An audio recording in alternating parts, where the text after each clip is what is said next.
Bonjour les amis, j'espère que vous allez bien et je vous souhaite la bienvenue sur ma chaîne YouTube. C'est Anthony Serra et aujourd'hui j'ai eu l'occasion d'interviewer Frank Ropers en visio. Donc déjà, un très grand merci à Frank Ropers pour avoir accepté mon invitation et pour avoir répondu à toutes mes questions. Car, il faut l'avouer, certaines de mes questions n'étaient pas simples.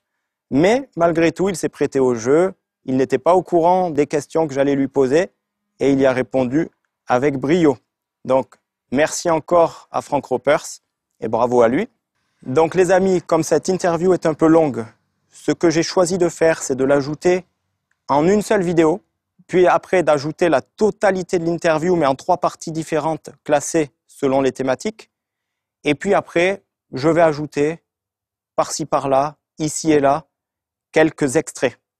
Donc vous verrez des extraits tirés de l'interview, donc des extraits plus courts que la vidéo complète. Les amis, s'il vous plaît, si vous ne l'avez pas déjà fait, je vais vous demander un petit service, c'est de vous abonner à ma chaîne et si vous le pouvez, de mettre un like et un commentaire à cette vidéo et pourquoi pas de la partager.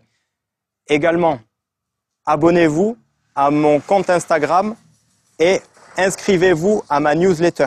Pourquoi? Parce que si un jour YouTube décide de me censurer, je pourrai toujours communiquer avec vous via Instagram. Et si malheureusement et malencontreusement un jour, c'est Instagram et YouTube qui décident de me censurer, alors il me restera toujours la newsletter, si vous vous êtes inscrit au préalable, pour vous partager du contenu et communiquer avec vous. Donc voilà, ça prend pas longtemps. C'est un petit service que je vous demande. Ça m'aidera beaucoup. Et je vous remercie par avance. Par avance pour faire ça et par avance pour visionner cette vidéo. Voilà, merci beaucoup pour votre temps. Merci à vous. Bon visionnage et à bientôt les amis. Une dernière chose les amis, avant que j'oublie, pour tous ceux qui sont intéressés pour voir ce que propose Frank Ropers en termes de formation et de programme, je vous laisse cliquer en dessous dans la description. Merci beaucoup et bon visionnage encore une fois les amis. À bientôt. Bonjour Frank, comment vas-tu? Salut, bah écoute, je suis en pleine forme. J'ai jamais été autant en forme. Ouais, surtout à ton âge, à 60 ans. Ouais, passé maintenant, ouais. Ouais, ouais. Bon, ça marche. Ben déjà, Franck, merci beaucoup d'avoir accepté de répondre à mes questions aujourd'hui. C'est un grand plaisir. Et j'aurais aimé parler de self-défense, Mhm, mais on le fera une autre fois si tu veux bien. bien sûr. Et parce que disons que, bon, tu sais que je t'aime beaucoup, je t'apprécie beaucoup, et je Mhm, trouve une partie de ce que tu fais très efficace, mais j'ai quelques désaccords avec toi en self-défense. Pas qu'avec toi, avec la self-défense en général, mais on en mhm, parlera une autre fois. mhm. Et du coup, aujourd'hui, comme tu as eu 60 ans il y a quelques mois, eh bien, je t'ai préparé 60 questions à l'occasion de tes 60 ans sur D'accord. différentes thématiques. Et Ok. si on a le temps, pardon, j'aurai quelques questions bonus à te poser. D'accord. Euh, Après, si, s'il y a certaines questions, comme tu sais pas quelles questions je vais te poser, s'il y a certaines questions que tu trouves trop gênantes ou trop déplacées, tu es libre, bien Mhm, sûr, de ne pas y répondre. mhm. Et je vais te citer certaines personnes et si tu ne les connais pas, naturellement et forcément, tu ne pourras pas répondre aux questions. Évidemment. Voilà. Bon, ben déjà, je vais commencer par une première question. Que penses-tu du MMA? Alors, le MMA, c'est quelque chose que j'apprécie énormément. Pour moi, ce sont des superbes athlètes. C'est réservé à une élite. C'est quelque chose qui montre effectivement que bah, pour être complet en combat, il faut pratiquer plusieurs disciplines, puisqu'il y a du pied-point, il y a du sol.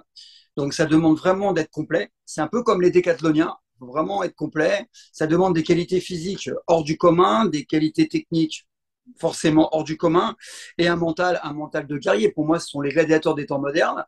Et je trouve que c'est de mieux en mieux géré sur le plan de la protection des athlètes et que bah, quoi qu'on dise, hein, ça reste du sport, même si c'est viril. Moi, je pense que c'est quelque chose qui a été bien de légaliser parce que, encore une fois, on voit beaucoup d'athlètes qui donnent une bonne image du MMA et du sport en général. Donc, certes, ça reste pas tout le monde, surtout quand on fait de la compétition, mais je pense que tout le monde peut le pratiquer en loisir si c'est bien encadré. C'est comme tout. Et je pense que ça a sa place et que c'est quelque chose que j'apprécie énormément. Voilà. D'accord, ça marche. Ensuite, toi qui as pratiqué les deux, trouves-tu plus efficace pour le combat de rue la boxe thaï ou la boxe française? Bah, encore une fois, les deux sont efficaces. Tout va dépendre de la personne. C'est ça la problématique. C'est ce que j'explique toujours. Moi, j'ai connu, même dans des arts martiaux qui, soi-disant, sont moins efficaces, des gens très efficaces. Parce que ce sont des bagarreurs, parce que ce sont des gens qui ont l'œil, c'est parce que c'est des gens qui ont des prédispositions. Moi, je connais des judokas. Alors, on dit que le judo, c'est pas si efficace, il n'y a pas de percussion. Moi, je connais des judokas qui sont extrêmement dangereux en combat de rue. Et puis, je connais des gens qui font de la boxe française en loisir ou de la boxe thaï ou autre, du penchak ou je ne sais quoi, qui ne sont pas efficaces parce qu'ils n'ont pas la fibre bagarreur, parce que ce sont des techniciens. Et au même titre que j'ai vu d'excellents combattants sur le ring devenir inefficaces en combat de rue parce que c'est pas leur truc, ça reste des sportifs. Maintenant, les comparer, bah, techniquement, c'est différent. Moi, j'ai pratiqué les deux, effectivement. Moi, j'ai beaucoup aimé le Muay Thai parce qu'il y a les coudes, il y a les genoux. J'ai trouvé ça plus complet. Mais en boxe française, quand on voit les pointés, moi, j'utilise beaucoup les piquets. Bah, un bon chassé, encore une fois, un bon piqué au foie, à l'abdomen, dans l'intérieur de la cuisse. Moi, j'utilise un punchak avec des chaussures, ça fait mal. Donc, je pense que les deux sont complémentaires. Après, ce qui va faire la différence, c'est le choix de la personne. Mais on ne peut pas dire ça, c'est des gens qui veulent monter les styles contre les autres. Il n'y a pas de style plus efficace qu'un autre. Il y en a qui sont plus prédisposés au combat de rue, peut-être. Mais ce qui va dépendre, encore une fois, c'est la personne derrière. C'est ce que je dis toujours. On va jouer, on va prendre les yeux d'un enfant de 10 ans. Et malheureusement, je l'ai vécu, je l'ai vu ça. Un enfant de 10 ans qui a des yeux un peu naïfs, il voit un professeur de boxe française, on va prendre un exemple, hein, qui est particulièrement fort, un poids lourd, très fort, et puis il s'embrouille avec le prof qui donne cours juste à côté. Et on va dire que c'est le professeur de boxe thaï.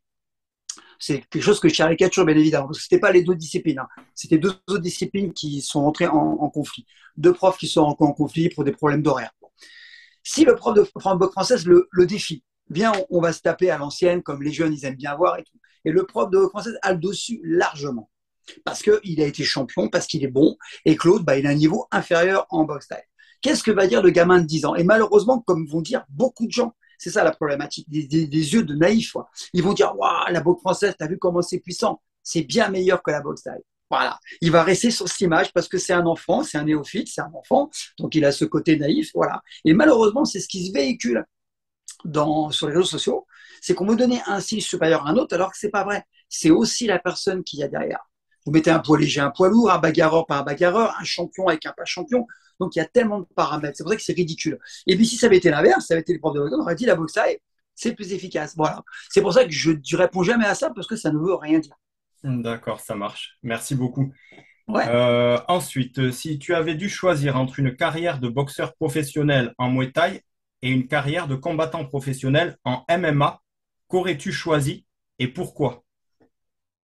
Alors, bah, il y a deux choix.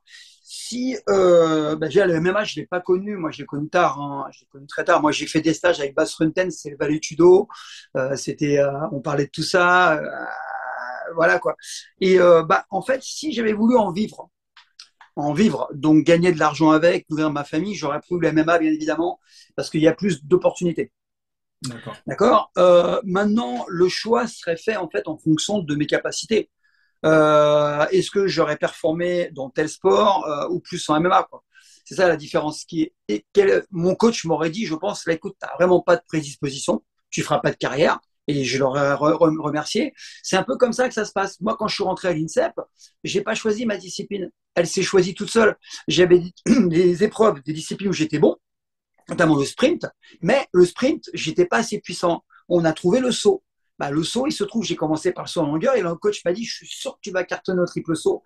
Tu as une bonne détente, tu es léger et tu réponds bien à l'impact au sol.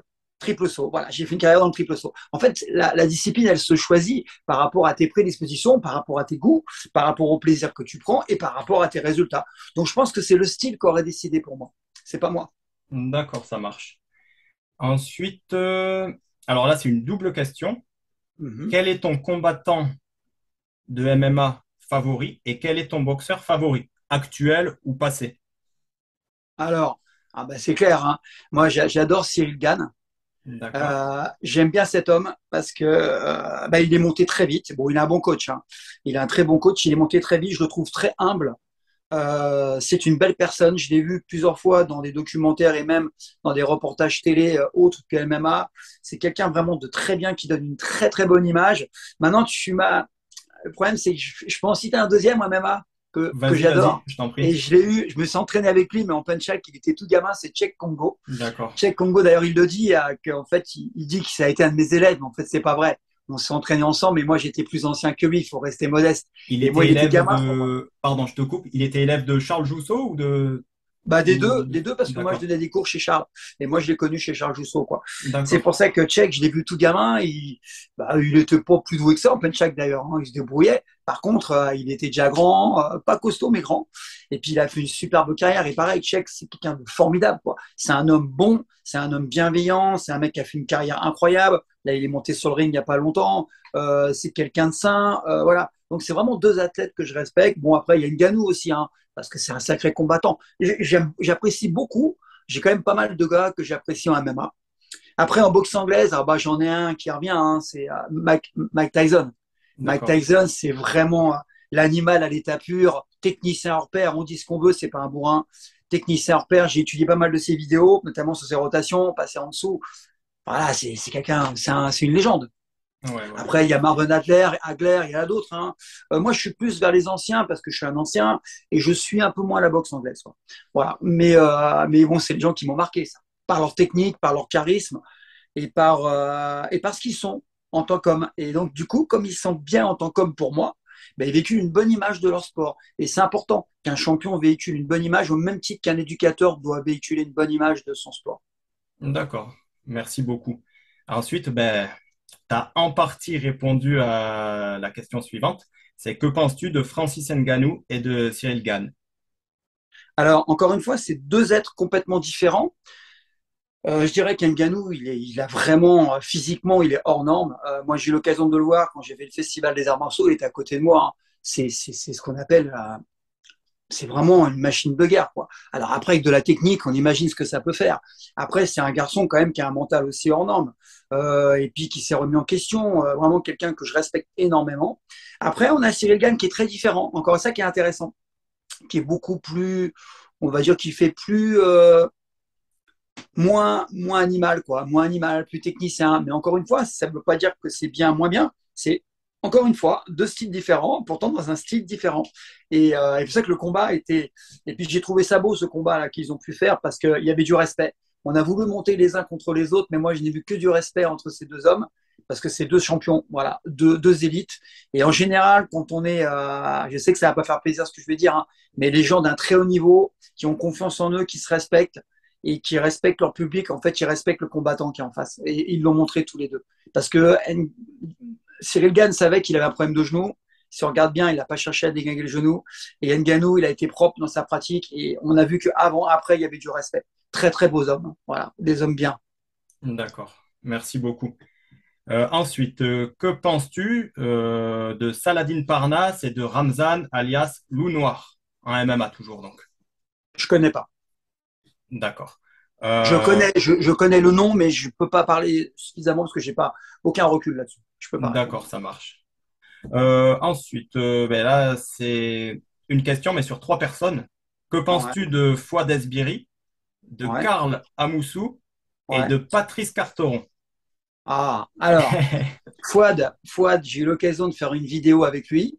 C'est quelqu'un d'extrêmement gentil, un gars complet, un gars qui se remet encore en question, hein, il bouge dans le monde entier. J'ai vu Vitesse, très bon combattant, très très bon combattant, très bon technicien, quelqu'un qui est vraiment ouvert. Alors, grande ouverture d'esprit, je le signale, parce que je sais qu'on essaye de monter souvent, hein, les arts martiaux, sport de combat, self-défense. Et lui, justement, il n'a pas cet esprit. D'ailleurs, il enseigne la self-défense, hein. Il n'a pas cet esprit, il teste, il regarde, c'est pas bien, il te le dit. Moi, il voulait tester mon low kick, il n'y croyait pas. Bon, on voit la vidéo, on voit qu'à la fin, il y croit. Il m'a dit, ouais, du coup, je vais l'introduire dans mon sport. Je dis, bah, super, ça, c'est du vrai échange. Un champion avec un ancien qui pratique une autre discipline, mais il n'y a pas de rivalité, il y a de l'échange. Donc, je respecte énormément Fouad, et en plus, il fait du dev perso, comme moi. Quelqu'un de très ouvert, d'intelligent, et qui cherche à viser l'excellence. Donc, je ne peux avoir que du respect pour ce garçon. Voilà. Et D'accord. puis j'ai rencontré son entourage lors d'un séminaire de développement personnel, très très bien, des très belles personnes. Voilà. Après sur Karl Amoussou, bah rien à dire quoi, rien à dire. D'ailleurs je mets des petits commentaires en dessous, j'adore ce mec quoi. Pareil, c'est un mec génial quoi. Je veux dire, c'est un combattant pour moi hors pair quoi. Voilà, qu'est-ce que tu veux D'accord. que je te dise de plus? Voilà, c'est du haut de gamme, c'est des champions, quoi. Il n'y a rien à dire. Qui perdent, qui gagnent, c'est des champions. Et en plus, ils véhiculent des bonnes images, ces garçons-là, quoi. Voilà, donc j'ai que du respect. Et puis Patrice, alors Patrice, c'est autre chose. Patrice, c'est un phénomène. Bon, Patrice, j'ai l'occasion d'échanger avec lui. Patrice, il a une image, mais il faut savoir parfois, quand on connaît les gens, aller au-delà de ce que la personne véhicule. Patrice est quelqu'un qui est provocateur, on le sait, hein, il le revendique, hein, mais c'est quelqu'un qui est gentil, déjà, qui n'est pas bête, qui peut avoir une intelligence de la vie, il a un vrai échange sur les choses de la vie, en dehors des sports de combat. Après, moi, je ne peux pas juger sa carrière, je ne la connais pas suffisamment, hein. Par contre, l'homme, il est venu faire un stage dans un de mes clubs, organisé par un de mes profs, je l'ai rencontré, j'ai été boire un coup avec lui, super sympa, et puis on échange de temps en temps. Je sais qu'il aime bien ce que je fais. Et ça me fait plaisir. Il rigole, que ce soit mes low kicks ou quand je fais des trucs rapides. Il aime bien, mais encore une fois, c'est quelqu'un comme tous grands, ils font la part des choses. Ils sont dans leur sport, c'est les meilleurs de leur sport, c'est des grands champions. Moi, je suis dans un autre domaine. Donc, quand on se voit, c'est de l'échange, c'est du partage, c'est que de la bienveillance, quoi. Et on ne pense pas forcément la même chose et on n'est pas forcément d'accord. Mais c'est comme comparer un champion de tennis avec un champion de tennis. Ils peuvent très bien aller manger ensemble et discuter. Et sur la technique, bah, ils n'ont pas la même technique, hein, c'est pas le même sport. Mais pour autant, ils peuvent être amis, quoi. C'est sûr. C'est Voilà. sûr. Alors maintenant, que penses-tu de Jérôme Le Banner en tant que combattant, mais aussi en tant qu'acteur? Donc, on va dire le personnage dans sa globalité. Et que penses-tu de Greg MMA? Donc, Jérôme Le Alors, Banner et Greg MMA. alors Jérôme, pareil, hein, je l'ai côtoyé plusieurs fois au Festival des Arts Martiaux, j'ai même fait des dédicaces avec lui. Bah, Jérôme, c'est une légende, on va rien dire, hein. C'est une légende, il a fait ses preuves, c'est un guerrier hors norme, même encore il combat. Il est hors norme quand on voit les combats qu'il a fait, des combats très durs, hein. Là, il n'y a pas de triche, hein. C'est quelqu'un qui a révolutionné quand même le sport à ce niveau-là. C'est une légende au Japon. Après, pareil, hein, c'est quelqu'un qui a un gabarit hors du commun, mental hors du commun, excellente technique. Voilà, c'est du haut de gamme. Ça, c'est des hauts de gamme. Sauf que Jérôme, comme c'est, on va dire, la période d'avant, c'est une légende. Et je sais qu'en stage, j'ai des bons retours. Quelqu'un qui partage beaucoup, qui a un bon esprit. Et sur le côté cinéma, c'est logique. Quel charisme. Jérôme ne peut pas passer à côté de lui, hein, déjà physiquement. Et puis, il dégage, il a du charisme, il est sympathique. Voilà, c'est normal. Pour moi, c'est des choses, il y a des choses logiques dans la vie. Et ce quelqu'un qu'on lui propose dans le cinéma, c'est pas étonnant. C'est pas étonnant. Au même titre qu'un Cyril Gann, ça lui arrivera à Ngannou. C'est des gens à qui ça peut arriver, quoi, parce que forcément, ils ont du charisme. Voilà, ils sont un peu hors du commun. D'accord. Et ensuite, il y avait Greg MMA. Que Alors penses-tu de... Greg, je le connais un peu parce que il s'entraîne au Maccabi, là où je donnais cours, où il y avait des cours à l'époque. Enfin, je donnais pas cours, mais il y avait une de mes sections là-bas. Il y a Michael Ilouz. Et un jour, je vais passer un grade. Parler de Ouais. Michael Alors Greg, Ilouz? ouais. Donc je disais que, alors je reprends. Ouais. Donc Greg MMA, je le connais un petit peu parce que alors, c'est pas un ami, hein, mais je le connais. Même on échange. Des fois, on a échangé par SMS. Et puis il donnait cours au Maccabi. Et puis il s'entraînait au Maccabi quand moi je faisais un passage de grade ou quand je venais voir mon professeur Michael Ilouz. Donc on a eu l'occasion d'échanger un tout petit peu. Quelqu'un de très sympathique.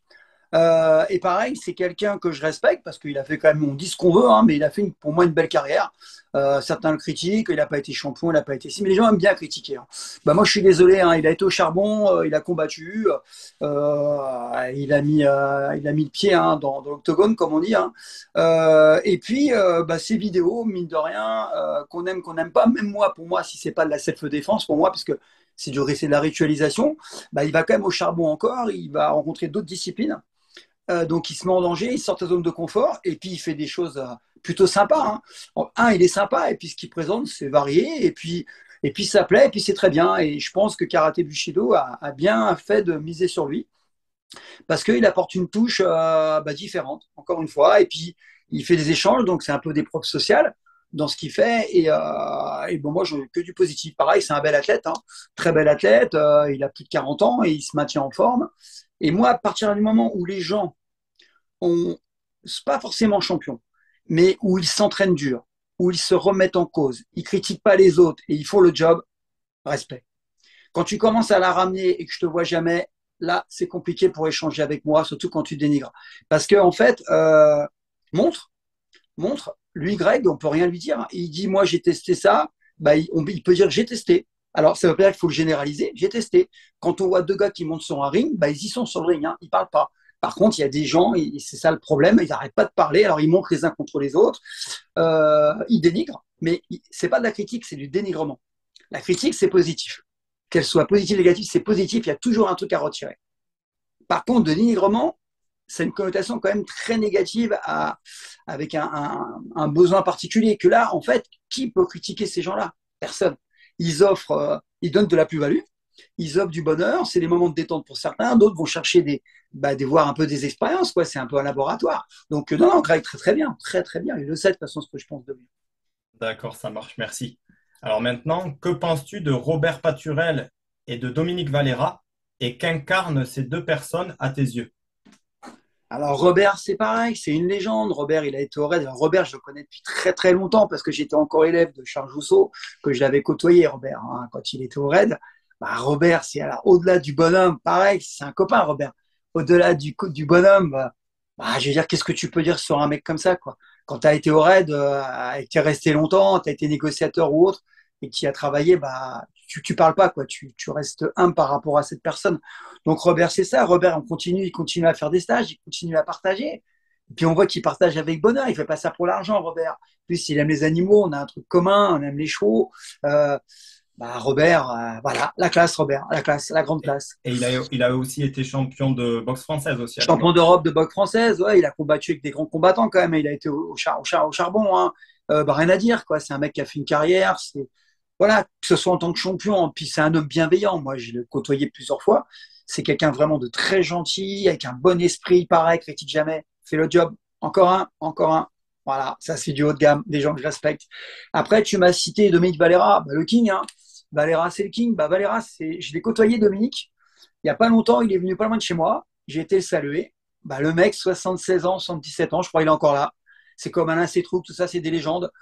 Plus de 700 combats, il donne encore des stages, il aide les petits, les jeunes à avoir le bon esprit pour monter. Voilà, hein, grande carrière de champion, charisme extraordinaire. Il a fait aussi des films avec Alain Delon, il a fait des séries noires, tout ça à l'époque. Et puis le gars, il continue à être là, il est sur le terrain. Voilà un gars, il critique pas, il fait le job, la classe, encore. Voilà, C'est sûr. rien à dire. Rien à Merci dire. beaucoup. Ça marche. Ensuite, tu es plutôt fan de Teddy Riner ou de David Douillet en judo? Des deux. Les deux, c'est deux personnes différentes. David Douillet, il a fait une belle carrière. Après, c'est lancé dans la politique, hein, mais c'est pareil, c'est une suite logique. Soit c'est cinéma, soit c'est la politique, ça dépend de ses appétences. Puis après des périodes aussi, de l'environnement. Belle carrière, hein, beau charisme, il a fait quelque chose quand même, hein, David Douillet. Et puis, Teddy Riner, il a tout pour lui, quoi. Il est beau gosse, il s'exprime bien, il fait 2 mètres, plus de 2 mètres, c'est une armoire à glace, il gagne. Quand il perd, il regagne derrière, c'est la marque des champions. Il revient le mec. Et puis je pense il va faire mal encore. Physique hors du commun. Moi, je l'ai côtoyé à l'INSEP. Hein. Je l'ai quelques fois à l'INSEP avec Mohamed, celui qui a été son sparring. Voilà, c'est un homme hors du commun physiquement. Et puis il a fait ses preuves. Hein. Quand on voit les titres qu'il a eu dès son plus jeune âge, avant 20 ans quand même. Hein. À 18 ans, je crois qu'il a eu son premier titre de champion du monde. Ça inspire que le respect. Quoi. Voilà. Et puis il donne une bonne image du judo. Il s'exprime bien, il a dit quelques bêtises de temps en temps, mais c'est la jeunesse, mais il a bien rattrapé. Donc, quelqu'un qui donne une bonne image du sport pour la France et il a sa place parmi les grands. Ouais. D'accord, ça marche. Ensuite, dans le monde des arts martiaux et des sports de combat, quelle femme t'a impressionné? Femme? Oui, quelle femme? Question Euh, compliquée. non, non, non, non. Alors, qu'elle m'en veuille pas, mais Clarisse, je défends toujours son nom, donc je ne sais pas le dire, la championne olympique de judo récente. D'accord. J'ai beaucoup aimé cette femme. Je sais qu'elle est gendarme. Et dès que j'écorche son nom à chaque fois, très belle personne, pareil, avec une bonne image, sacrée combattante, quoi. Voilà, et puis il y en a d'autres. Hein. J'apprécie beaucoup la femme le couple, ceux qui étaient en couple à l'époque en boxe anglaise, qui ont été champions olympiques. Il y a le mari et la femme. Tu vois qui c'est? Oui, oui, oui. Là, je Et recherche elle, juste Clarisse parce que moi aussi, j'ai oublié son nom. ouais, j'ai oublié, Donc, je m'excuse d'ailleurs si elle écoutera la vidéo. Je m'excuse parce que je l'écorche son nom. C'est pas que je le connais pas, je l'écorche. Et ah, l'autre voilà. jeune femme, c'est celle qui est, bah, il y a le mari et la femme. Lui, il est en poids lourd, il était champion olympique, elle était aussi champion olympique. Et elle, je l'aime bien parce qu'elle a vécu une bonne image. En plus, elle était pas loin de chez moi où j'habitais à Paris. Quelqu'un de très bien, quoi. Après, il y en a d'autres, hein. Il y en a d'autres, hein, mais bon, j'ai pas d'idée comme ça. D'accord, ça marche. Mais Alors, je regarde autant le combat féminin que masculin. Il y a une c'est, jeune femme aussi qui s'appelle, je crois que c'est Blo, elle est une ancienne judoka qui oui, oui, combat en oui, MMA. oui, Bah, oui. elle m'a beaucoup impressionné parce que déjà, c'est pas une gamine. Elle a fait une belle carrière en judo. Elle s'est remise en question avec le MMA. Elle m'impressionne énormément. Elle. C'est Je l'ai vu Laetitia, je combattre. crois. Laetitia, voilà. Incroyable cette femme. D'ailleurs, vraiment, elle mérite d'être connue parce que physique hors norme, mental hors norme, elle se fait mal. Hein. Elle va au boulot, comme Ouais, on ouais, dit. Hein. ouais. Donc là, moi, respect. Voilà. Encore une fois, moi, tu sais, avec moi, ça va être très simple. Même si tu as un niveau qui n'est pas très élevé, à partir du moment où tu vas au charbon, tu donnes le meilleur de toi-même et que tu fais les choses bien et que tu fermes ta bouche, ça se passe très bien. Voilà. C'est sûr. Et moi, j'aime les gens sur le terrain. Moi, je suis un mec de terrain. Ouais, ce matin, je me suis entraîné comme un ravagé. J'étais tout seul voilà, tout seul dans une salle. Je me suis entraîné. Voilà, c'est ça le vrai. C'est pas que les vidéos, c'est pas que ouvrir sa bouche, quoi. C'est entraîner. Hein. C'est sûr. Ça marche. Alors, c'est Clarisse Ag... Attends. Agagnou, Agbegnenou. Agagnou, c'est ça. Voilà, Voilà. formidable Désolé athlète. si je prononce mal, Voilà. mais voilà, ouais, c'est vrai Formidable, qu'elle est très formidable forte. athlète. Très belle image. Vraiment une belle femme dans le sens une femme qui dégage vraiment que de la bienveillance. Elle s'exprime bien. Voilà, ça c'est des gens rien à dire quoi. Que du bonheur. Ça marche, merci. Bon, les amis, je suis vraiment désolé d'avoir écorché le nom de Clarisse. J'ai vérifié, donc j'ai trouvé plusieurs prononciations. Donc il y a une personne qui l'a prononcé Abnenienu, une autre personne qui l'a prononcé Abnegenu. Donc ça doit sûrement être ça. En tout cas, je suis franchement et sincèrement désolé envers Clarisse d'avoir écorché son nom. Vraiment, je ne savais plus comment ça se prononçait. D'ailleurs, je suis toujours pas sûr de comment est-ce que ça se prononce, mais quoi qu'il en soit, c'est une très très grande athlète que je respecte beaucoup. Voilà. Et encore désolé vis-à-vis de Clarisse. Alors maintenant, que penses-tu de Cyril Diabaté en tant que combattant, en tant que technicien et en tant que coach?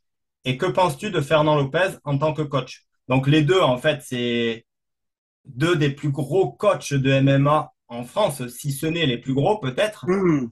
Euh, je ne sais pas s'ils s'entendent bien, je pense pas. Ils doivent avoir une manière d'enseigner différente l'un et l'autre. Mais qu'est-ce que tu penses des deux? On va dire en tant que coach, hein, on va pas parler de d'autre chose. Ouais, bah Cyril déjà, oh moi je pourrais en parler, hein, c'est pas un problème. Moi, Cyril, je l'ai rencontré sur des plateaux. Hein. C'est quelqu'un de très sympathique, qui a des positions très fermées, mais pourquoi pas. Hein. Mais il est sympathique. Hein. En tant que coach, bah, il a fait ses preuves. Déjà lui, en tant que combattant, il a fait ses preuves. Cyril, là, on dit ce qu'on veut, hein, mais il a fait ses preuves. Physique hors norme, encore une fois, il fait 2 mètres. C'est quelqu'un qui a préparé quand même pas mal de champions. Hein. Il a pris des champions. Alors, il est moins médiatisé que Fernand. Fernand Lopez, mais il a formé des gens. Je pense que peut-être qu'il faudrait travailler plus sur la communication, enfin qu'il travaille différent sur la communication pour être un peu plus visible et peut-être sortir encore plus de champions et peut-être être monté à un plus haut niveau s'il le souhaite. Hein. Est-ce qu'il le souhaite? J'en sais rien, j'en ai pas parlé avec lui, mais c'est quelqu'un que voilà qui est très bien, hein, qui est sûrement un excellent coach. Hein. Alors après, Fernand Lopez, bah là on a la machine de guerre. Hein. Je pense que c'est un coach qui est quand même au-dessus du lot. Je pense qu'il a des capacités au-dessus du lot. Il sait bien communiquer, il s'exprime très bien. Et puis, comme je dis, que ce soit Cyril ou que ce soit Fernand, on n'arrive pas à sortir des champions de ce niveau-là en étant mauvais. Donc, c'est forcément des gens extrêmement bons. C'est des coachs forcément de très très haut niveau qui savent faire. Alors, Fernand est plus connu que Cyril, mais je pense que ce sont des grandes valeurs en tant que coach parce que bah, ils amènent des mecs à haut niveau. On voit Fernand, il a amené 2 mecs quand même à un très haut niveau, quoi, 2 combattants à un très très haut niveau. C'est par hasard. Hein. Et puis Cyril a sorti des champions. Voilà. Après, c'est toujours, on ne peut pas comparer les gens. Je pense que c'est 2 profils complètement différents. Il y en a un qui communique très bien, c'est Fernand. Ça ne veut pas dire que Cyril ne communique pas bien. C'est-à-dire que je pense qu'il communique différemment. Voilà. Alors après, peut-être que ça sert plus à l'un qu'à l'autre, mais bon, par contre, je pense que c'est deux excellents coachs, quoi, c'est sûr. D'accord. Après, est-ce que ça vient pas aussi est-ce que c'est pas seulement un problème de communication, mais est-ce que ça vient pas aussi du fait que, par exemple, Fernand Lopez et ses athlètes ont la porte grande ouverte sur la chaîne YouTube La Sueur, par exemple, et Cyril Diabaté moins. Et ça joue Ouais. beaucoup si tu passes pas en France sur Karaté Bushido ou La Sueur en MMA. Déjà, c'est compliqué. Bah, tu as complètement raison, je pense que c'est un paramètre. Maintenant, comme je te l'ai dit, quand je parlais de communication, les réseaux sociaux font partie de la communication. Je pense que Fernand, il est très adroit là-dedans, et puis peut-être que Cyril, c'est pas son truc. Pourtant, il a été à Karaté Bushido quand même, parce qu'on a fait deux débats ensemble, hein, qui ont été assez suivis quand même. Donc je pense que il fait le nécessaire, mais après, il y a les opportunités, après, il y a le réseau, après, il y a les connexions avec des gens, après, il y a les intérêts, il y a des choses que je maîtrise pas. Hein. C'est pas mon monde, hein, le MMA. C'est pas le milieu dans lequel j'évolue, donc je ne permettrai pas d'avoir un avis. Maintenant, je pense que la communication, c'est la base. D'être bon communicant. Alors, quand je dis communicant, c'est pas savoir que parler, savoir utiliser tout ce qui est digital, tout ce qui est utilisation du digital. Et je peux en parler, hein, puisque c'est quelque chose que je sais faire. Et je pense qu'il y en a un qui est peut-être plus en avance que l'autre. Mais ça ne veut pas dire que Cyril ne rattrapera pas, et je lui souhaite, hein, parce que c'est des gens qui peuvent apporter que du bonheur aux combattants. Parce que c'est des gens qui ont combattu, des gens qui savent faire. Cyril a combattu, Fernand il sait faire. Enfin voilà, c'est des gens. Et puis moi, ce que j'entends d'eux dans leur sport, c'est plutôt bien, quoi. Voilà. Non, non, c'est très bien. Il est des bons coachs, j'en suis sûr, convaincu. D'accord, ça marche. Alors maintenant, ces dernières années, on t'a vu intervenir dans plusieurs débats face à Cyril Diabaté, mais on ne Ouais. t'a jamais vu échanger techniquement avec lui sur un tatami ou sur un ring ou dans une cage. Serais-tu partant d'échanger avec lui lors d'un entraînement dans la bonne humeur, le respect et la convivialité, sans qu'il n'y ait de rivalité et de provocation de ta part envers Cyril Diabaté, ni de la part de Cyril Diabaté envers toi? Bah, en fait, le truc, c'est que c'est difficilement possible, puisque moi, je ne vois pas ce que je ferais dans une cage, je ne sais pas ce que je vais faire sur un ring à mon âge déjà. Je ne suis pas là dans. C'est comme si je te disais, qu'est-ce que va faire un cycliste sur piste au Tour de France, quoi. Le mec, et qu'est-ce que va faire un gars du Tour de France sur une piste avec un pistard? Ça ressemble à rien. Parce que si je vais sur un ring sur un octogone, il est clair que je vais prendre une volée. Il y a de fortes chances, c'est pas mon monde. C'est comme si j'allais jouer au tennis avec le meilleur joueur de tennis du monde, quoi. Ça n'a pas de sens. Moi, ce qui m'intéresse, c'est que si par exemple, on est dans une situation, on est collé très proche, et là, il y en a un qui part des deux, alors là, c'est plus intéressant. D'accord. Voilà, en fait, c'est ça qui m'intéresse. Moi, tu as bien compris que je suis plus là-dedans, quoi, plus du tout là-dedans. Moi, je suis vraiment dans le mode instinctif, le mode survie. Tu vois, quand tu prends un combattant, on se met l'un en face de l'autre, on tape dans les gants, on y va. Pour moi, c'est pas de la self, ça. La self, c'est quand même autre chose. Hein. C'est un mec qui va te coller, qui va te parler, et boum, ça va partir. Donc là, c'est le plus rapide, celui qui touche au meilleur endroit, celui qui prend l'initiative, donc il y a un paramètre psychologique. Donc, c'est pas comparable. C'est comme si je te disais, tu comparais du close combat à l'armée. Moi, j'ai fait du close combat à l'armée. Le close combat à l'armée, ça a fait ses preuves. Tu le comparais avec un combat de karaté, quoi. Ça n'a pas de sens. C'est ce que tu peux comparer à un combat de karaté avec du judo. C'est pas la même chose, quoi. Alors, est-ce qu'ils vont partir à distance? Est-ce qu'ils vont partir s'ils partent en clinch? T'imagines le judoka, si tu vois ce qui va passer. Par contre, s'il part à distance, c'est le boxeur qui va gagner. Mais on le voit avec Greg MMA. C'est très intéressant parce qu'il combat avec des grands champions de pied-point. Quand ils les amènent au sol, c'est une catastrophe pour eux. Ah oui, c'est pas leur monde. Si tu veux battre quelqu'un, tu veux battre un crocodile, tu le sors de l'eau. Si tu veux battre quelqu'un qui est plus fort que toi, il ne faut pas aller dans son monde. Il ne faut pas aller dans son environnement. Donc l'intérêt de la self, c'est pas y aller. Donc quel intérêt j'allais dans une octogone où je sais que là, je pars avec une position très défavorable. Non, j'y vais pas. Si je sais que je vais me faire défoncer, j'y vais pas. Le monde de la self-défense, c'est éviter le combat. Pouvoir le prévoir déjà à l'origine, et si tu es dedans, essayer de fuir. C'est ça. C'est ce que font les animaux d'ailleurs. Hein. Donc tu ne vas pas chercher le combat. Et s'il y a combat, il faut réagir tout de suite. Donc c'est l'antithèse du combat. Ce que j'arrête pas d'expliquer, la ritualisation, le combat, ce n'est pas de la self-défense. Et ça ne sera jamais de la self-défense. D'ailleurs, je vais te donner un exemple. Tu prends un grand combat de boxe, un grand combattant de boxe. Tu le mets sur un banc, assis sur un banc. Tu arrives par derrière, tu lui mets une patate. Champion, pas champion, si tu le mets dans les cervicales, il peut dormir. Tu le mets en face de toi, c'est plus pareil. Sauf que la self-défense, c'est plus un mec qui t'attaque derrière et qui te prend pas surprise qu'un mec qui te prend à la régulière, comme on dit. Donc, c'est deux mondes différents. Et en plus, quand j'explique, alors Cyril, il ne veut pas l'entendre, que 70% de la self-défense pour monsieur, madame, tout le monde, pas lui, pas moi, nous, on n'est pas monsieur, madame, tout le monde, c'est 70% de prévention. Donc ça, on ne le bosse pas dans une salle. On ne va pas le bosser dans l'octogone, c'est la prévention. Ça se fait avant. Donc, ça n'a rien à voir. C'est pour ça que ça n'a pas de sens de dire ça, puisque c'est incomparable. Et en plus, ça ne donnera pas de vérité vraie, ça ne donnera pas de résultat en termes de science ou de connaissances. Ça ne donnera rien.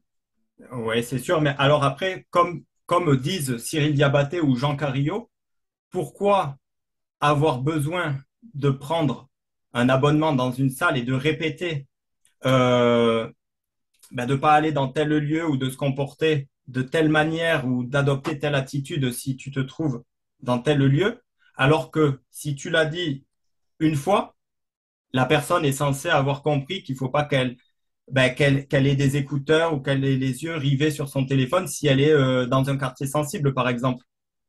Oui, mais encore une fois, complètement, ils ont raison, c'est ce que j'arrête pas de dire. C'est pour ça que tu n'es pas obligé d'aller 4 fois par semaine dans une salle faire de la self-défense. Tu n'es pas obligé. Une fois que tu as compris le concept en un week-end, tu as compris. Après, ce qu'il va falloir que tu travailles, par contre, c'est les 20% de techniques de self au cas où. C'est utiliser des objets usuels, utiliser pas une table, une chaise, si tu veux être confronté à un couteau et t'en sortir, parce que c'est compliqué. Et connaître tes limites et connaître ce que c'est que prendre une patate dans la tronche. Parce qu'il ne faut pas croire, en self, tout le monde pense qu'on ne se touche pas. Moi, chez moi, ils se touchent, les mecs. Ils en prennent des coups. On met les Rayman, on met les gants, on met le casque, on met les gants. Bien sûr qu'on fight. Mais on fight façon self, pas façon ritualisation. Mais bien sûr qu'ils se touchent. Les débutants, non. Mais après, on les met en confiance. On les fait monter, sinon, il n'y a aucun intérêt. Si c'est trop chorégraphié et si c'est trop confortable, c'est pas de la self non plus. Moi, j'avais faire des burpees. Quand ils font 50 burpees et qu'après, tu leur mets des coups, ils sont en état de stress physiologique. Mais c'est ce qu'ils font à haut de gamme. Mais ça, on ne le voit pas. Je ne le mets pas en vidéo. Je ne vais pas montrer ce genre de choses. Ça, c'est dans mes méthodes à moi. Par contre, ce que je montre, c'est les techniques. Mais après, les techniques, c'est effectivement, c'est plus les mêmes quand on les met en situation de stress. Voilà. Mais encore une fois, la self-défense, effectivement, c'est fait pour monsieur, madame, tout le monde, et ça ne doit pas demander des heures et des heures d'entraînement. La prise de conscience, ça peut se faire en un week-end, la prévention, la connaissance, et après, ce qui va rester, c'est l'aspect physique. Alors, effectivement, c'est là que la self est intéressante. C'est quelqu'un qui a 70 ans, tu vas travailler 99% de prévention. Quelqu'un qui a un physique comme Cyril Gann et puis qui est un peu bagarreur, tu vas travailler 40% de prévention, 60% de combat, parce qu'il peut. Voilà. C'est le curseur, en fait, qui va être en fonction de la personne. Voilà. D'accord. Mais moi, mon intérêt en self-défense, c'est éviter qu'ils se retrouvent dans une situation où ils ne pourront pas s'en sortir. C'est pas faire des combattants. Un expert en self-défense n'est pas un combattant. Un expert en close combat à l'armée, dans la Légion ou je ne sais quoi, ce n'est pas un combattant. C'est un instructeur de close combat. Il instruit pour qu'en très peu de temps, il puisse aller à la guerre, comme le Krav Maga, il puisse aller à la guerre. Donc, ils n'ont pas 6 heures par jour pendant 20 ans. Il faut aller au carton dans 15 jours. Ou un mois. C'est les centres de formation. C'est ça. C'est ça. Après, ce qui fera la différence, c'est ça. Voilà, c'est tout. Ça marche. Ensuite, alors, ces derniers temps, Jean Carillo s'en prend systématiquement à toi. Quoi que tu fasses, comme si tout ce que tu fais est obligatoirement nul et ne tient pas la route. Et il te qualifie de gourou de la self-défense. Que penses-tu de son attitude à ton égard et de son attitude en général? J'ai de la tristesse qu'à 50 ans passés, il n'ait pas évolué, quoi. Et en fait, pour moi, c'est de la récupération à titre, on va dire, de publicité. Parce que pourquoi il n'attaque pas un style? Pourquoi il attaque une personne? Et pourquoi il m'attaque moi? Parce que je suis le plus visible. Pourquoi il n'attaque pas un prof qui a 5 élèves, je sais pas, dans le fin fond du Morvan? Donc, il utilise des techniques connues par les petits influenceurs pour grandir. C'est que tu mets un nom de quelqu'un connu et tu clashes. Et comme le clash, ça plaît, il y a tas de personnes derrière qui suivent. Et du coup, il est visible. Mais du coup, pourquoi je suis triste pour lui? Parce que je pense qu'il a des qualités, cet homme-là. C'est qu'il est plus visible pour ses clashs que par son contenu. Parce que, je ne le vois jamais s'entraîner. Je ne le vois jamais entraîner des gens. Je le vois beaucoup avec son chien. Je pense qu'il a des qualités canines à ce niveau-là. On ne le voit jamais. Lui, je ne l'ai pas vu en combat non plus. Il dit que c'est un combattant. Jamais je l'ai vu en combat. Il dit qu'il fait du C3. Jamais j'ai vu une vidéo de lui en C3. En fait, on ne sait pas ce qu'il fait. Alors, il parle beaucoup, il dénigre beaucoup, il parle vite, j'ai du mal à le comprendre. Il dit qu'il fait du dev perso. Maintenant, il s'attaque au développement personnel. Alors maintenant, il attaque tout le monde. Puis qu'est-ce qu'il va faire? Ben, il va attaquer le plus connu. Puisque pour se faire connaître, il faut attaquer le plus connu. Donc, je pense que je suis pas sûr que ça soit un mauvais garçon. Honnêtement, je le suis pas, je le regarde pas. On me raconte, on me dit tiens, t'as vu, il a fait un truc sur toi. Si ça peut lui permettre de se faire connaître, tant mieux pour lui. Mais pour moi, il pourrait faire mieux. Et je pense qu'à son âge, il devrait faire mieux parce que attention à ce qu'on fait hein, quand on est éducateur, quand on est influenceur, sans forcément avoir 1 million d'abonnés. On véhicule une image, mais on représente aussi un style. On représente aussi un ensemble de gens. Et quand tu emmènes, je ne sais pas combien il a d'abonnés, hein, 10 000, 20 000, 30 000, je ne sais pas combien d'abonnés, quand tu emmènes un nombre d'abonnés assez conséquent et qu'il y a des jeunes derrière et que tu les pousses un peu à l'agressivité, au dénigrement et non à, une, euh, à une construction, à donner encore une fois de la matière, bah, ça peut être dangereux. Tu en es responsable de ça. Et moi, je préfère garder ma place et puis faire ce que j'ai à faire. Alors après, tu sais, on te traite de con, on te traite de moche. Bah, si tu as confiance en toi, hein, tu sais qui t'es. Hein. J'imagine bien que moi, ça m'impacte pas. À la fois, j'ai réagi, c'est parce qu'il a attaqué un de mes profs, il a attaqué mon académie. Ça m'a pas plu. Et puis, il a attaqué l'art que je représente. Mais moi, il m'attaque, moi. Je m'en moque, je sais pas ce qu'il fait. Il paraît qu'il m'attaque encore, mais ça me passe au-dessus, quoi. Je regarde même pas, on n'est pas dans la même cour. Hein. Je veux dire, moi, je passe mon temps à former des gens, je passe mon temps je pense que tu le vois, à donner de la matière aux gens pour les aider. Je passe beaucoup de temps pour aider les jeunes qui n'ont pas les moyens à travers YouTube parce que c'est gratuit. Après, j'ai mes business à côté, effectivement, ça ne plaît pas, mais il faut bien que je mange, hein, comme le boulanger du coin, comme je ne sais qui. Hein. Mais le truc, c'est que tu ne peux pas passer ton temps à dénigrer à partir du moment où on ne te voit pas faire des choses. Moi, je ne l'ai jamais vu faire une technique. Et puis en plus, quand il a critiqué le Krav Maga, bah, il est instructeur de Krav Maga, ça donne pas de sens. Maintenant, il dit que ça sert à rien d'être musclé, faire de la musculation pour taper, il paraît. Bah non, mais je suis désolé, bah, va dans une salle, va à l'INSEP, les mecs font de la muscu, enfin, ça a plus de sens. Une femme, elle peut pas se défendre, mais il donne une cour, enfin, ça n'a pas de sens. Quoi. Donc moi, j'ai regardé une fois, et puis depuis, c'est les gens qui me parlent de lui, mais honnêtement, je sais même pas ce qu'il fait. Voilà, mais je pense qu'il pourrait faire mieux. Voilà. D'accord. Il avait déjà fait une technique. Hein. Il était en désaccord avec toi sur ta manière de mettre le low kick dans un sac de frappe et on l'avait vu mettre des bons low kicks Bon, dans un sac de frappe. et Une fois, alors? après d'autres. Non, franchement, c'était très bien. Rien à dire. Rien à D'accord, bon, dire. bah, c'est bien. Bah là, donc, qu'ils fassent des vidéos sur le low kick. Maintenant qu'ils disent que moi, le kick, il fait pas tomber, bah, demandez à Fouad Esberi, il faut demander à Fouad ce qu'il en pense de moi, le kick, et puis d'autres. Je vais dire, voilà, quoi. Donc, quelqu'un qui dénie. Je pense que c'était plus sur ta posture et ton ancrage au sol. Il me semble, hein, parce que j'avais vu la vidéo il y a des mois de ça déjà. Je pense pas que c'était sur la technique en elle-même, mais plus sur la posture et l'ancrage au sol. Oui, mais quand tu fais les choses, il faut savoir pourquoi tu les fais. Moi, ce jour-là, je travaillais au sac lourd. Donc, je travaillais pas du tout l'ancrage au sol, je travaillais au sac lourd. Donc, moi, j'ai un travail technique spécifique. Quand je travaille la vitesse, je passe ma hanche différemment. Quand je travaille au sac lourd, je travaille pas comme en combat. Voilà. Donc, moi, j'ai un travail qui est le mien. Mais il faut savoir pourquoi je fais les choses. Voilà. Là, quand il dit il paraît qu'il a dit que la musculation, ça sert à rien d'être musclé, ça sert à rien. Comment tu peux dire ça, quoi? Bah, il n'a pas de muscle, il n'est pas musclé, donc forcément, il n'est pas musclé. Donc, il va dire, alors, si l'autre, il dit, alors lui, il fait pas 2 mètres, c'est pas efficace. Enfin, ça n'a pas de sens, quoi. Je veux dire, ça n'a pas de sens. Maintenant, tu peux ne pas être d'accord, mais moi, ça ne m'a pas dérangé qui dit ça, je n'ai même pas vu. Hein. En Mais fait, de dire que quelqu'un est un gourou, voilà, qu'est-ce que tu veux que je dise à ça? Qu'est-ce que tu ouais, veux que je c'est réponde sûr. à ça? Qu'est-ce que tu veux répondre? Tu sais, tu as 5 voisins qui disent que le mec, c'est un con. Mais moi, je suis désolé. Moi, je dis pas que c'est un con. Je vais le voir et puis je vais voir si vraiment c'est un con. Et souvent, tu te rends compte que c'est pas un con. C'est qu'il y a un mec qui a dit que c'était un con et les autres, ils répètent pareil. Tu sais, moi, j'ai 60 piges. Hein. J'en ai vu du monde. Hein. Moi, j'étais à l'INSEP, j'ai commencé très jeune en sport de haut niveau, j'en ai vu des champions. Combien de fois on m'a dit, tu vas voir, lui, c'est un con. Lui, tu vas passer à la télé, c'est un con. Lui, ah bah lui, je le connais, il est prétentieux. J'ai jamais vu ça. J'ai vu que des gens bienveillants. Combien de fois on m'a dit, tu vas voir, là, et lui, tu l'as vu? Ah non, mais on me l'a dit. Je m'en fous. Donc, il y a 30 000 personnes qui suivent, mais ils ne me connaissent pas. Donc, comme il a dit que j'étais un gourou, ben, si ça lui plaît de dire que je suis un gourou. Après, ce qui est important, c'est que tu sois aligné avec tes valeurs. Moi, je sais ce que je fais, je sais ce que je vaux. Je sais que le matin, à 6 heures, je fais l'entraînement. Et lui, il est peut-être pas. Voilà, maintenant, je me dis, pourquoi il vient chercher la France? Pourquoi il ne fait pas le business aux États-Unis? Quand même bizarre, ça. Il y a des gourous aux États-Unis, je pense aussi. Mais pourquoi je suis le seul gourou? Pourquoi je suis le seul gourou? Bah, s'il met le nom d'un quelqu'un qui a 5 élèves, bah, il ne fera pas le buzz. Moi, je pense qu'il, voilà, c'est ça. Bah non, il fait ce qu'il veut. Si ça peut lui permettre, si je peux lui rendre service, tant mieux. Maintenant, je n'ai rien contre lui. C'est sa façon de faire de la com. Pourquoi pas? Peut-être que bah, il n'aime pas les gens comme moi, mais il a le droit. Il a le droit de me traiter de gourou, mais encore une fois, c'est qu'un nom. Voilà, c'est ce que tu mets derrière qui est important. Et moi qui tourne dans toute la France faire des stages, je me rends compte que des gens bienveillants, c'est quand même bizarre. Hein. C'est sûr. Et juste Moi, pour revenir au... Alors, en ce qui concerne les muscles, je ne sais pas ce qu'il a dit exactement, mais je pense que c'était pas vraiment dans le sens que avoir des gros muscles, ça servait à rien pour frapper, mais plus dans le sens que avoir des gros muscles, c'est pas ça qui allait te permettre d'avoir le dessus lors d'un combat, mais que c'est le plus vicieux qui va gagner. ouais, mais ça on le sait, il a rien inventé. Hein. Ça fait 50 ans qu'on le sait.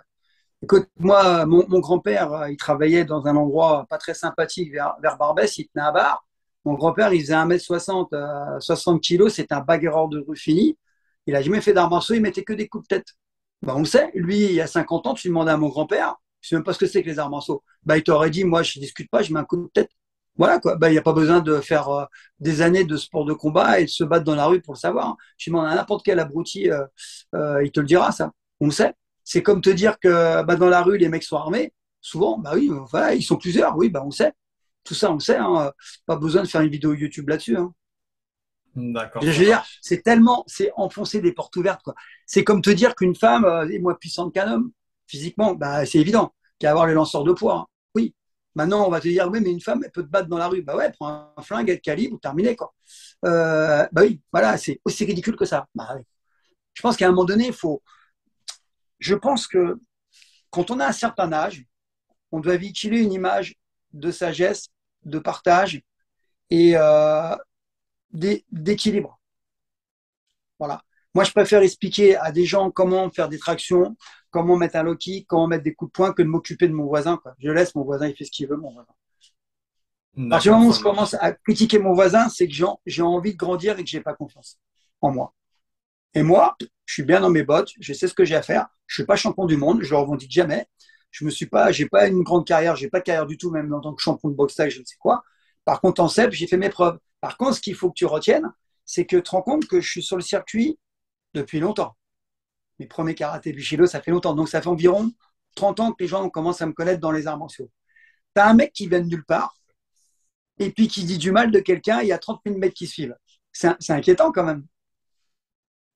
C'est Moi, je me vrai, pose la c'est question. vrai. Moi, je veux dire, tu vois, Dominique Valera, on va prendre le King. Impossible de dire du mal sur sa carrière. Mais Bah, t'imagines? j'en vois. Bah voilà. Bah oui, forcément, parce que ce que je voulais te passer comme message, et tu vois, j'ai fait exprès là, je voulais que tu me le dises. Tu vois, on le voit. Tu as des mecs qui critiquent Robert Paturel, qui critiquent Valera. Je le vois aussi. Hein. Et les mecs, ils ont 16 ans, ils n'ont jamais rien fait, ils critiquent. Tu sais pourquoi ils critiquent? Parce qu'il y a des grands, entre parenthèses, des grands, des profs, ou des grands, ou des gens qui sont un peu vus sur YouTube, qui critiquent ces gens-là, et ils suivent aveuglément. Donc c'est ça qui est dangereux. C'est que c'est très très dangereux ça. C'est dangereux pas pour celui qui le fait, c'est dangereux pour ceux qui suivent. Parce qu'un jour, ils vont voir la vérité, et puis un jour, ils vont dire, merde, j'ai perdu mon temps. Il est plus souhaitable d'aller voir quelqu'un qui offre du contenu gratuitement en plus, et puis qui est constructif. Tu vas plus apprendre avec lui. Moi, on me dit, c'est un con, c'est un con, c'est un con. Bah oui, bah, je ne m'occupe même pas de ce qu'on dit. Quoi. Je m'en fous, bah alors, en 40. Je te dis le nombre de fois on m'a dit tel champion c'est ci, tel mec c'est ça, tel acteur c'est ça. Et moi j'ai coaché beaucoup d'acteurs et c'est pas vrai. C'est des gens adorables. J'ai bu le café avec eux. Moi j'ai mon chargé de communication. Il m'a dit putain, tu savais tout ce qu'on m'avait dit sur lui. Ah bah voilà. Puis il me dit quand tu vois je bois le café avec lui et avec toi, bah, je dis voilà. Alors, bah, il me dit oh, c'est incroyable. Bah voilà. Il y a un mec qui a dit que. Alors les mecs qui ont dit que, surtout sur les réseaux sociaux. Hein. Tu C'est imagines bien sûr. que j'ai autre chose à faire. Je préfère me former, je préfère méditer que d'écouter ces conneries-là. C'est sûr. Et puis après, le ressenti qu'une personne peut avoir envers une autre peut être aussi faussé par le fait que ben, si je te dis lui c'est un con, ben, peut-être que moi je vais le trouver con et qu'il va être con avec moi, mais peut-être qu'avec toi ou avec d'autres personnes, il sera pas con, tu vois. Tu sais, Ça dépend j'ai, toujours du pour, rapport qu'on a les uns envers les autres. pour clôturer sur ce sujet, Bah, je dirais juste pour méditer, il dit que le Penchak, c'est bidon, Krav Maga, c'est bidon. Il a fait une vidéo, la première qu'il a faite là-dessus. Il a dit que Charles Jousso, ça a été mon professeur, donc lui, il est bidon. Mais lui, il n'est pas bidon. Alors que c'est lui qui m'a appris les techniques. Donc, ça veut dire quoi? Incohérence totale. C'est la personne qui vise parce qu'elle est visible. Là, en développement personnel, il va viser forcément quelqu'un de connu. D'ailleurs, il fait attention, je crois, il ne met pas de nom, on m'a dit. Bah oui, parce que s'il met un nom, ça va se compliquer. Sauf qu'il va viser forcément quelqu'un de connu, automatiquement. Mais bon, moi, je suis pas là-dedans du tout. J'imagine bien que c'est un truc qui me dépasse complètement, quoi. Putain, moi, j'ai 60 ans, je veux dire, j'ai des enfants qui ont plus de 30 ans. J'imagine bien que j'ai autre chose à faire que leur donner une image de quelqu'un qui dénie, qui s'occupe de tout ça, quoi. Oh, je mets l'énergie ailleurs, je m'entraîne. D'accord, ça marche. Quel est ton avis sur Bruce Lee, sur Jackie Chan et sur Jet Li? Bah, Bruce Lee, encore une fois, hein, c'est quand même quelqu'un qui a fait beaucoup pour les arts martiaux à travers le cinéma. Ce qu'il valait en tant que combattant, encore une fois, on n'en sait rien. Il y en a qui disent que c'était un tueur dans la rue, il y en a qui disent que c'était juste un acteur, encore une fois. Il y en a qui disent que c'est un bidon, il y en a qui disent qu'il était bon, on ne saura jamais. Bah, il a quand même fait beaucoup. Hein. Bruce Lee, pareil, il s'entraînait beaucoup en musculation notamment. Il s'entraînait beaucoup dans tous les domaines pour s'améliorer, quoi, physiquement. Techniquement, rien à dire, c'était parfait. Puis sur le plan cinéma, il a su mettre en valeur les arts martiaux. Jackie Chan, j'aime un petit peu moins. Je respecte l'athlète, je respecte ce qu'il fait, je respecte ses films, mais je suis moins attiré par les trucs de ce style. Les chorégraphies trop gymniques, moi, c'est pas trop mon truc, quoi. Mais il a fait une belle carrière, hein, il a fait des belles choses. Puis Jet Li, pareil, quoi. Par contre, je respecte leur côté sur le côté physique, quoi. Tu peux que respecter, quoi. C'est des styles, mais moi, c'est pas trop mon truc, leur style. Mais j'ai été voir, hein, j'aime bien, mais à dose homéopathique. Par contre, Bruce Lee, je les ai tous vus. D'accord, ça Bon, marche. j'étais gamin, faut dire, j'étais gamin, mais bon. Ouais, c'était il y a un moment. Voilà. 72, hein, j'y allais dans les années 60, ouais, 70, 72, j'avais 10 ans, 12 ans, ouais. Ça marche. Du coup, trouves-tu que le kung-fu est efficace pour le combat de rue? Et quel est ton avis sur le kung-fu en général? Je parle en englobant différents styles de kung-fu, tels que le Wing Chun, le Shaolin, le Wushu, etc. Bah, c'est la réponse que je vais te donner encore, très généraliste, par analogie à ce que j'ai dit à Boxe Thaï Française. Ça dépend du mec qui est derrière. Moi, j'ai connu des combattants kung-fu, Erasfa, tout ça. Je les ai connus. C'est des mecs qu'on voyait quand même. Hein. Après, effectivement, il y a des styles, peut-être Wushu artistique, qui serait moins porté combat de rue que le Hungar ou autre, quoi. Voilà. Ou le Wixun, quoi. Mais pareil, c'est la personne qui est derrière. D'ailleurs, il y a un gars qui a combattu avec Reg MMA, je crois qu'il a du kung-fu. Oui, oui, oui, un Euh, élève de Didier Bédard. J'ai oublié Mehdi, il son nom. s'appelle, je crois. Oui, Mehdi, voilà. Il est très bien, ce garçon. Bah, t'as vu, il a quand même mis en difficulté Greg. Mais c'est pareil, il fait quoi? Il fait 1m90, il a un physique hors pair, c'est un combattant, encore une fois. C'est toujours les paramètres, c'est pour ça que ça n'a pas de sens de comparer, mais il a bien tenu tête. Mais s'il avait perdu ou s'il avait été en difficulté, on aurait dit que c'est nul. Et comme lui, il a un physique, c'est un combattant, on dit que c'est bien. Tu vois, pareil. Et puis un jour, il part, il se trouve quelqu'un qui est plus fort que lui, on dira que c'est nul. Et puis c'est comme ça, c'est que ça. C'est pour ça que pour moi, c'est de l'enfantillage.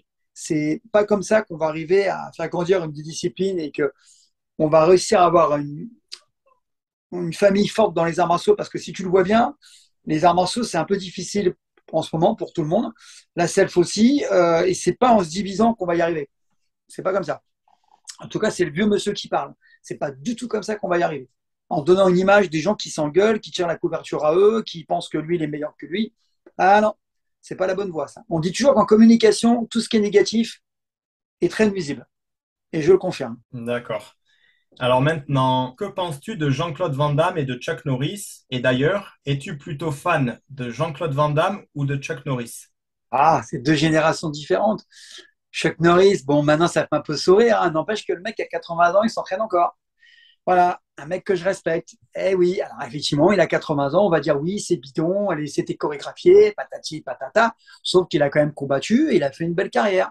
Chuck Norris a choisi une voie et il a excellé dans sa voie. Donc moi, j'aime bien. Alors oui, on se moque de lui parfois, n'empêche que faites sa carrière, on en parlera, quoi. Et puis il a eu quand même plusieurs casquettes. Hein. Il a été acteur, après il a réalisé, enfin, voilà, c'est un mec qui a évolué, quoi. Et puis il s'entraîne. Encore une fois, un mec qui s'entraîne, je respecte. Et après, tu me parlais de qui après? De Jean-Claude Van Damme. Manda, bah pareil, hein. C'est un mec quand même qui est belge à l'origine, hein, et puis un jour il a tout plaqué, il est parti là-bas, il a eu l'audace d'aller voir des producteurs et ainsi de suite. Il a fait le show et puis ben, il a fait du cinéma, respect quoi. On dit qu'il est bête, on dit que on se fout de lui hein, quand même, aware et ainsi de suite.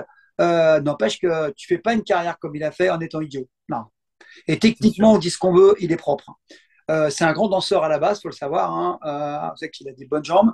Et encore une fois, moi, quand tu fais un truc bien, que tu t'y mets à fond et que tu t'occupes pas des autres, tu fais ton truc, je le respecte.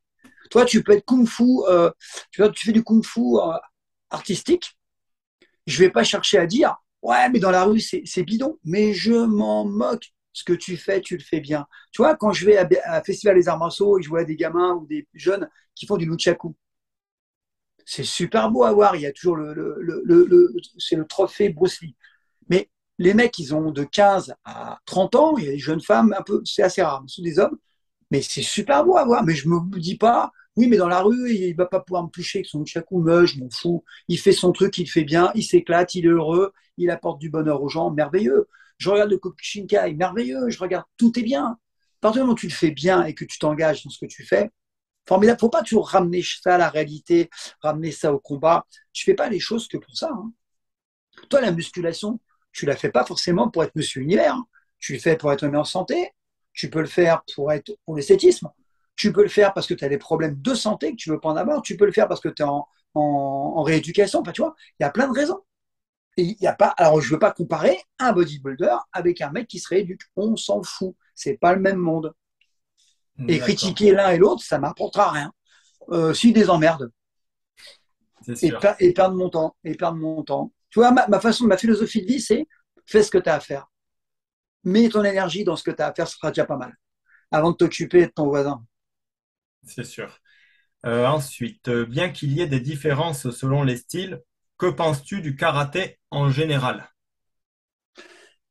Pareil, pareil. Moi, j'ai connu des karatékas Shotokan en duel. Shotokan, c'est basique. Bah, moi, je peux dire que j'en ai connu. Il fallait pas se mettre en face. Hein. Moi, j'ai connu, bien connu, parce que je l'avais comme responsable Giovanni Tramontini, qui a été plusieurs fois champion du monde de karaté.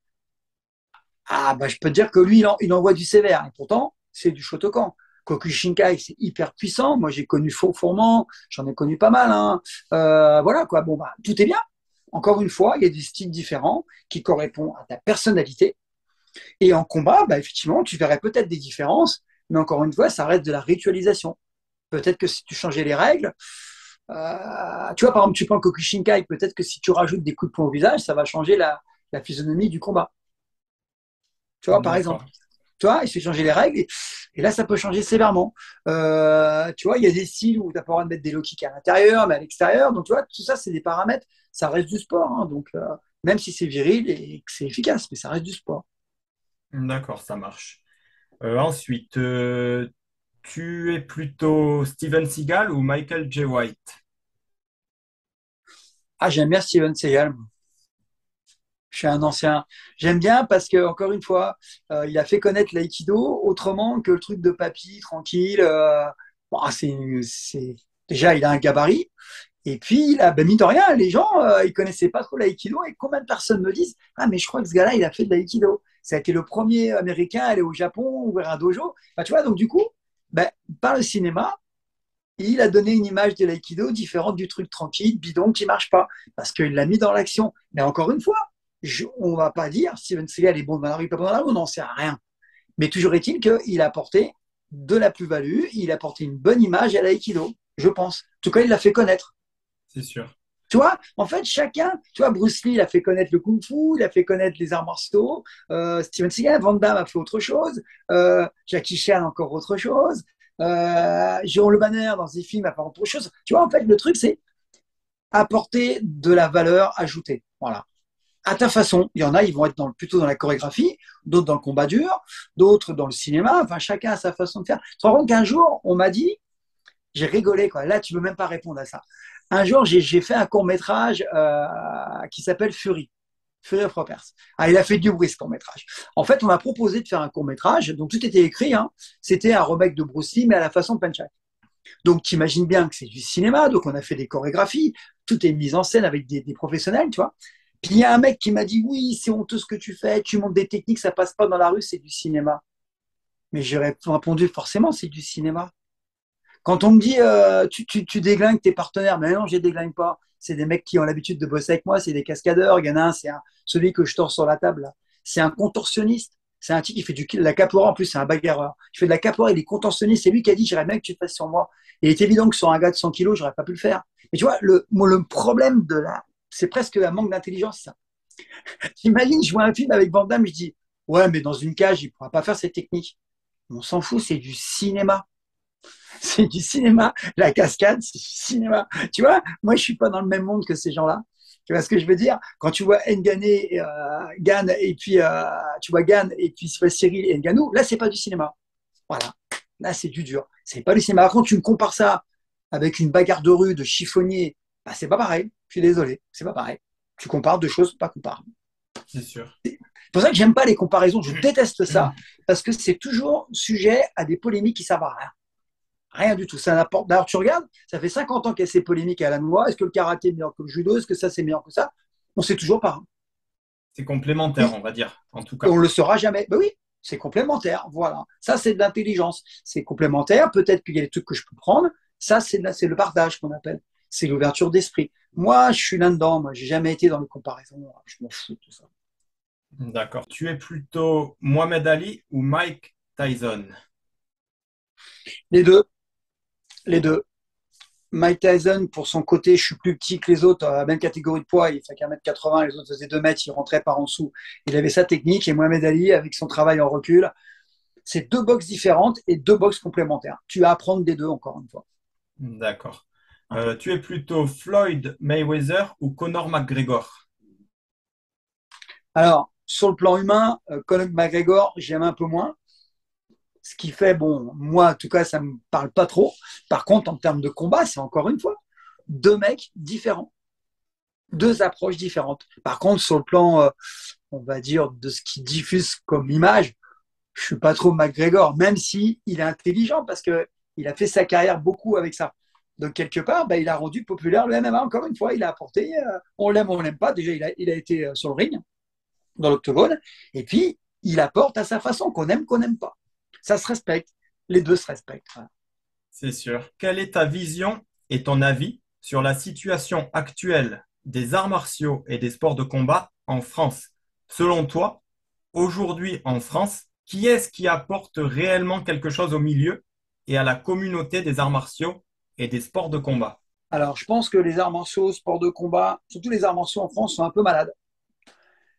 C'est un peu malade, ils sont un peu malades parce que c'est difficile pour les clubs avec ce qui s'est passé avec la Covid-19. Très difficile de remonter. Moi, je le vois, hein, moi qui tourne beaucoup hein, en stage. Je pense que la guéguerre, elle arrange pas parce qu'elle existe. Tu vois, les gens m'en parlent beaucoup. Hein. T'as vu, lui, il a dit un tel sur un tel, elle s'arrête pas. Mais pas moi me concernant, hein, sur d'autres trucs. Hein. Je pense que ça, c'est nuisible. Je pense que c'est pas assez médiatisé et je pense que euh, quand il y a un art martial qui a une tête d'affiche, qui donne une bonne image, ça développe bien. Alors, je m'explique. Cyril Gann, par exemple, Ngannou, ont contribué à la population du MMA, j'en suis certain. En boxe anglaise, les deux champions dont j'ai parlé, le mari et la femme, enfin, qui étaient mari et femme, je crois, à l'époque, ont donné une bonne image. D'ailleurs, on a vu, il y a une croissance au niveau de la boxe anglaise. On sait très bien que quand un sport a une tête d'affiche qui gagne et qui donne une bonne image, ça fait monter en puissance. On l'a vu en tennis, on l'a vu en golf, on l'a vu dans tous les sports. Donc je pense que les sports de combat et arts martiaux ont besoin de tête d'affiche. Moi, je pense que j'ai un peu popularisé le penchak. Je pense. J'essaie de donner la meilleure image du penchak. Ça ne veut pas dire que tu es le meilleur. Hein. Je ne suis pas le meilleur. Ça ne veut pas dire ça. C'est que tu fais des efforts pour populariser une discipline. Je pense qu'en boxe, il y a des gens qui l'ont fait. Mais je pense qu'il faut trouver une, deux têtes d'affiche par sport qui fait monter la discipline. En Krav Maga, il y a Richard Doughem. Et un Informaggio après. Enfin, un peu après, en termes de visibilité. Il faut des têtes d'affiche. Quoi. Et il faut que ces têtes d'affiche, bah, ils soient portés derrière. Et justement, s'il y a des guéguerres, tu vois, en MMA, là, j'ai appris qu'il y avait des guéguerres. Bah, ça va poser problème. Parce que dans la vie, c'est pyramidal. Il faut un chef. C'est comme ça. Chez les loups, c'est pareil. Il y a un chef. Et après, il y a l'armée. Si le chef n'est pas reconnu par les autres, ici, il y a 50 milliards de chefs, c'est le bordel. Un chef, une directive, qui peut être choisie avec ceux du dessous. Mais tous les endroits en penchak, il y a aussi la guéguerre. En judo, il y a des guéguerres, je le sais. Donc, les guéguerres intestines, ça nuit. Donc, je pense qu'il faut se rassembler pour une ligue équipe et donner la meilleure image possible. Et je pense qu'en ce moment, ils sont un peu malades, les sports de combat à Marceau. D'accord. Moins la self-défense parce que c'est pas sportif. Donc, c'est un peu différent. Chacun fait un peu ce qu'il veut avec ses protocoles et tout. Voilà. D'accord. Après, dans le MMA, en France, avant Cyril Gane et Francis Ngannou, il y avait des gens comme Cyril Diabaté ou Jean-François Lenog à l'époque Bien sûr. qui avaient permis de populariser Bien sûr. ça Cyril, il à a fait leur niveau. populariser. Hein. Cyril, ouais, non, il y en a eu, hein, bien sûr. Il y a pas... Là, c'est les deux plus connus récents, mais il y a eu les autres avant, bien sûr. Il y a aussi Gilles Arsène qui a popularisé pas mal. Gilles, il a fait le boulot, quoi. Voilà, non, il y a des gens. Hein. Mais il faut toujours, on voit bien il faut toujours quelqu'un qui met en avant. Greg MMA fait un super boulot, quoi, en présentant les divers sports de combat arts martiaux. Mais là, c'est encore différent parce que c'est des preuves sociales, c'est des expériences, c'est encore différent. Mais il faudrait que chaque champion, quand on voit qu'il y a des champions du monde de boxe française qui ne sont pas connus, bah, parce qu'ils ne Ouais. sont pas mis en avant. Donc, il faut des têtes d'affiche, il faut que derrière, il y ait un travail. Et ça prend du temps et de l'énergie. D'accord, ça marche. Ensuite, quel est ton avis sur le jiu-jitsu brésilien, avec et sans kimono, donc jiu-jitsu brésilien avec kimono et le grappling, donc, et pourquoi n'as-tu jamais intégré le travail au sol et le travail de lutte dans ta méthode? Car, par exemple, Didier Bédard du Wing Chun a intégré du jiu-jitsu brésilien dans sa méthode, ou Hugo Tronche, qui était auparavant l'un de tes élèves, a lui aussi inclus du grappling dans sa méthode. Et pourquoi toi ne l'as-tu pas fait? Alors, comment on sait que je ne l'ai pas fait? C'est pas parce que je ne l'ai pas fait voir que je ne le fais pas. Alors, moi, comment j'ai fait? Déjà, moi, je ne suis pas un pratiquant de sol. C'est clair, je ne suis pas un combattant de sol. Parce que nous, on part du principe que si tu restes trop longtemps au sol, bah, ce n'est pas très bon, surtout s'ils sont plusieurs. Donc, moi, je vais surtout apprendre à me relever. Maintenant, ce que j'ai fait, c'est que j'ai fait intervenir des gens. Alors, j'avais fait un stage avec Gilles Arsène, d'ailleurs, pour du sol, pour avoir le minimum syndical pour s'en sortir. D'accord. Voilà. Donc maintenant, moi, je ne suis pas un champion et un expert en sol, pas du tout. J'ai minimum syndical pour m'en sortir, mais vraiment le minimum syndical. Par contre, pour mes élèves, j'ai proposé de faire venir des gens qui savent. Moi, j'ai un principe de vie, je fais intervenir les professionnels. Je veux apprendre sur les coups de poing, j'ai fait venir des boxeurs. Les pieds, taekwondo, boxe française, toi. Moi, je fais venir des copains à moi qui viennent, je dis voilà, lui, c'est son métier, il va t'apprendre. Voilà. D'accord. Moi, je dis jamais à mes élèves, je sais tout. Alors là, c'est le truc qu'il ne faut jamais dire. Moi, je sais ce que je sais, je vous le dis. Ce que je ne sais pas, je le dis. Le sol, je fais venir des gens. Voilà. Gilles, j'avais venir tous mes profs, des élèves, ils avaient beaucoup apprécié. J'ai dit, tu vas faire du sol de rue. Et lui-même a dit, la rue au sol, c'est pas la même que la rue sur un octogone. Il faut pas trop rester trop longtemps parce que le mec, il prend ta tête pour un ballon. Puis s'il a un couteau, il plante. Tu vois, donc en fait, c'est ça. Le sol, attention dans la rue, hein. Ça peut être dangereux. Hein. D'accord, ça marche. Mais ça veut pas dire qu'il faut pas en faire. Moi, j'incite les gens à en faire. Et Hugo Tronche ou je ne sais qui tu m'as dit là, ou même Fred Didier Masson, ils font Bédard tout. et Fred Mais là, bien Bastro, sûr, oui. mais ils ont complètement raison. Même Richard Douillard, il a mis du sol, bien sûr. Ouais, oui, mais c'est bien, c'est très très bien. C'est évolutif, très intelligent. Quel est ton avis sur Ibra TV en général? Alors, il a fait des caméras cachées, il fait des choses, il fait des combats, il fait des expériences sociales. Voilà, en général, quel est ton avis sur lui, sur sa Alors, réussite? Je sais qu'il a des restaurants. bah, c'est un garçon intelligent. Bon, je le connais un peu hein, parce que j'ai fait 2 vidéos avec lui. J'ai même fait un clip avec lui. Hein. C'est un garçon qui est fort sympathique, très intelligent. J'ai pas dit intelligent, très Très intelligent. Il est intelligent. très intelligent. Et oui. Et en fait, il a vu tout de suite là où il faut aller. Fallait aller. Il a vu que les combats, comme il disait, un peu clandestins, là, avec les potes de paille, là, il a vu que c'est un truc qu'il fallait faire. Donc, il l'a fait et du coup, ça l'a popularisé. Et puis, bah, il a investi. Mais quelle intelligence, ce garçon. Il a gagné de l'argent, mais il a investi. C'est un business. Il a trouvé une niche, il l'a exploité. Et si vous regardez bien Ibra, il ne critique jamais. Ouais, c'est Ibra, vrai. j'ai travaillé les points vitaux sur lui là. J'ai mis des low kicks, on a vu là, j'ai fait une vidéo avec lui. On a passé, bah, jamais j'ai cherché à montrer que j'étais meilleur. Et lui, il a joué le jeu, il a pas dit ouais mais en combat comment tu feras. On a passé un super moment. Et puis c'est une belle bête, attention, hein, c'est une belle bestiole. Hein. Et puis il va au charbon, il aime bien. Mais voilà, encore une fois, à son âge, il a déjà une plus grande intelligence que certaines personnes dont j'ai parlé. Et puis, ce qui est bien chez Ibra, c'est qu'il sait exactement ce qu'il fait. Sous ses airs de je suis un furieux, il sait exactement ce qu'il fait. Très intelligent, ce garçon. D'ailleurs, si il regarde la vidéo, je le salue, je l'aime bien. D'accord, ça marche. Alors Mm. maintenant, Même si aujourd'hui tu commences à être âgé, est-ce que tu accepterais de faire un combat face à Ibra TV s'il te lançait un défi? Pourquoi pas, mais est-ce que ça aurait du sens? Moi, enfin, voilà quoi. Mais ouais, pourquoi pas dans le délire, oui. Mais pas plus que ça. Tu vois, là, j'ai même pensé à ça, quoi. Si tu veux, là, c'est pas sortir de ta zone de confort, c'est se mettre en danger inutilement, quoi. Il a 30 ans, j'ai 60. Je risque de me blesser pour prouver que je suis encore jeune. Après, il faut être intelligent dans la vie. Il y a des moments, il y a des cycles. Il y a 20 ans, oui, peut-être. Mais tu sais, à jouer toujours au jeune, à celui qui veut prouver, ça, c'est dangereux. Tu vois, à un moment donné, il faut passer de l'autre côté. C'est que tu partages, tu donnes des informations, tu peux te mettre en danger, mais intelligemment. Tu vois, moi, je connais beaucoup de gens qui ont ruiné leur fin de carrière parce qu'ils ont voulu prouver qu'ils étaient encore là, tu vois. Ça, c'est un manque de confiance en soi et c'est un problème d'ego, tu vois. Moi, je m'entraîne pour rester en forme, je m'entraîne pour être bien, mais je m'entraîne pas pour battre le champion du monde, quoi. À un moment donné, les champions du monde, c'est à 30 ans, hein. Si t'as pas passé de... Moi, j'ai fait les championnats. J'étais à l'INSEP, je sais ce que c'est le haut niveau, hein. J'ai plus besoin de prouver maintenant, tu vois. En fait, il y a un âge où c'est pas que t'as peur, c'est pas tout ça. Ces gens ils disent ça de la peur. Non, c'est que, tu vois, c'est comme si je te disais, c'est aussi ridicule. Écoute, écoute, Anthony, là j'ai décidé, je vais aller aux Jeux Olympiques de patinage artistique, tiens, en 2024. Tu vas me rire au nez. Ça n'a C'est pas de sûr. sens. Tu vois, Christophe Pina, tu vois le combat qu'il a fait. Je respecte beaucoup Christophe, hein. J'ai fait une télé avec lui, j'avais côtoyé déjà.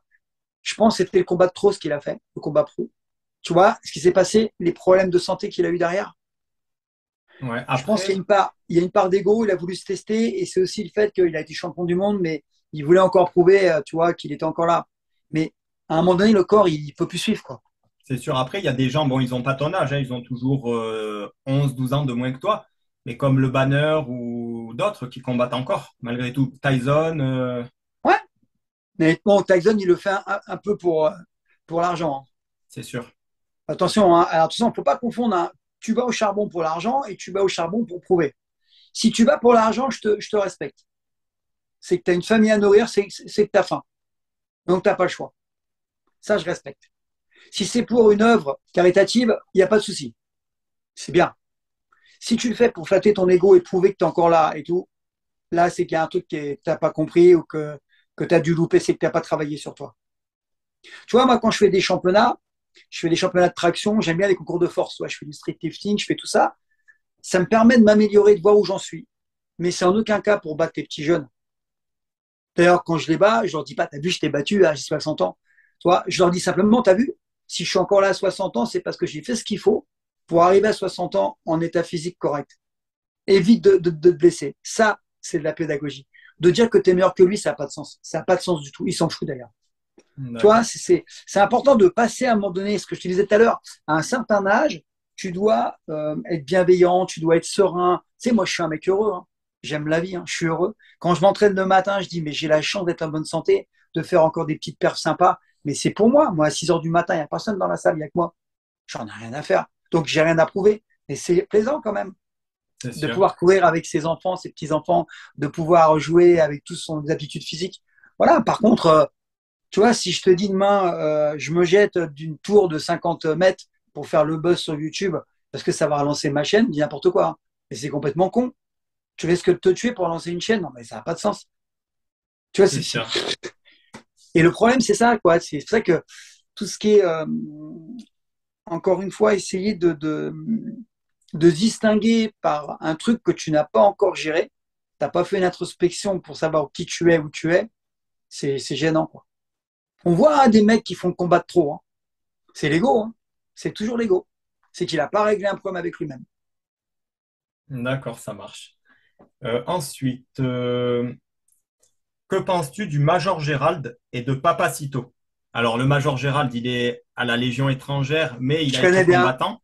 je Et connais bien. Papacito, ben, il fait aussi de la... Bon, il parle de politique, il parle de pas mal de choses, mais il fait aussi de la boxe. Donc, tu penses quoi Alors, des deux personnages?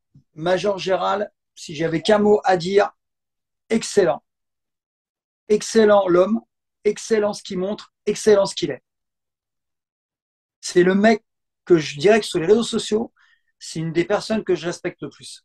Tu remarqueras, il s'entraîne, il respecte, il est bienveillant, bon combattant, bon en prépa physique, et il dit jamais de mal des autres.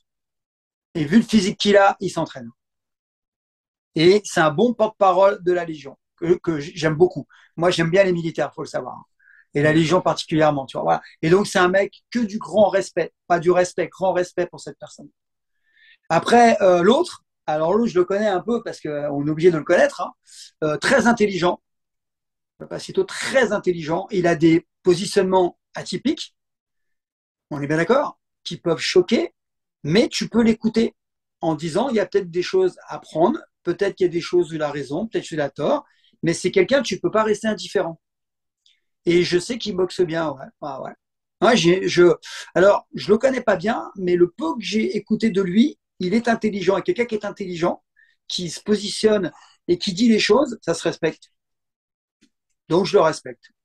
D'accord, ça marche. Est-ce que tu le respectes même si c'est lui qui, lorsque Carillo n'était pas connu sur YouTube, c'est Papacito qui a suggéré aux gens d'aller voir la chaîne de Jean Carillo. Et c'est là que Jean Carillo a commencé à monter.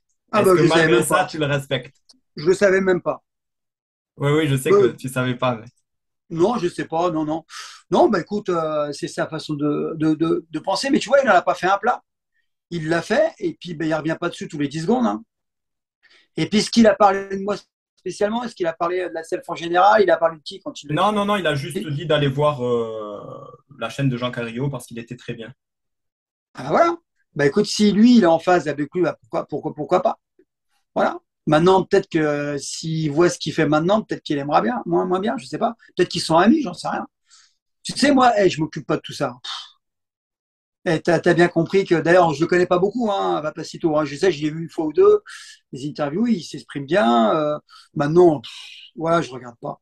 Tu sais, moi, tu peux, je vais te choquer, hein. Mais pour te dire que je suis passé au-dessus de tout ça depuis longtemps, il peut y avoir 1 million de personnes qui me disent que je suis nul, ça m'impactera pas, hein. J'irai quand même le 6 heures matin m'entraîner et je continuerai.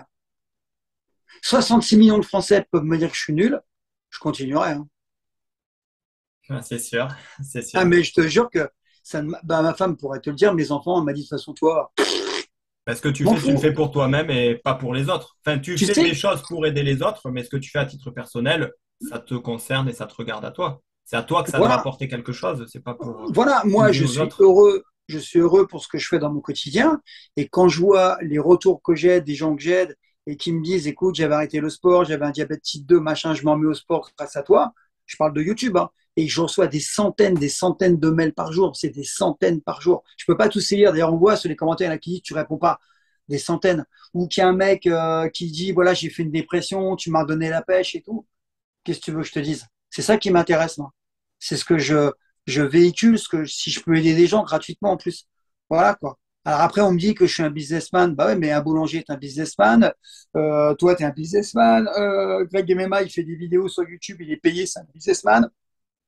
Cyril Gann, il combat pour de l'argent, c'est pas normal, il faut payer pour aller le voir. C'est un businessman. Alors tout, on est un businessman, hein. C'est De sûr. toute façon, l'argent, c'est une énergie. Elle rentre, elle sort, hein. Voilà, c'est pas compliqué, c'est la vie, hein. Ceux qui disent ça, ils connaissent pas la vie. Ah, c'est sûr. Ben,